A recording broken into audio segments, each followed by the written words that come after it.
তাহলে তাকে এই তদন্তের জন্য সিবিআই তদন্তের দাবি করতে হবে। রাজ্য পুলিশ কিন্তু তখন সেই নেতার পরিবারের পাশে দাঁড়ায় না। এটা কিন্তু তৃণমূল কংগ্রেসের ক্ষমতায় আসার সময়কার পুরো ইতিহাস বলছে।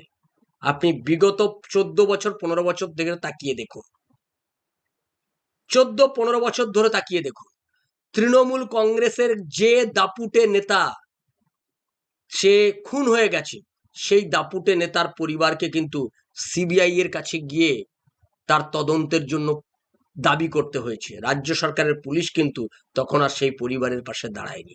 আজকে যারা দাপুটে, আগামী দিনে আপনাদের ভবিষ্যৎও তাই হবে। এই যে অনুব্রত মণ্ডল এত দাপট দেখাচ্ছে, কালকে অনুব্রত মণ্ডল না থাকলে ওর পরিবারের পাশে তৃণমূল কংগ্রেস দাঁড়াবে? ঘোড়ার ডিম দাঁড়াবে। কালকে অনুব্রত মণ্ডলের ভালো মন্দ কিছু হয়ে গেলে আর ওর পরিবারের পাশে তৃণমূল কংগ্রেস দাঁড়াবে? কোনো তদন্ত হবে? ঘোড়ার ডিম হবে।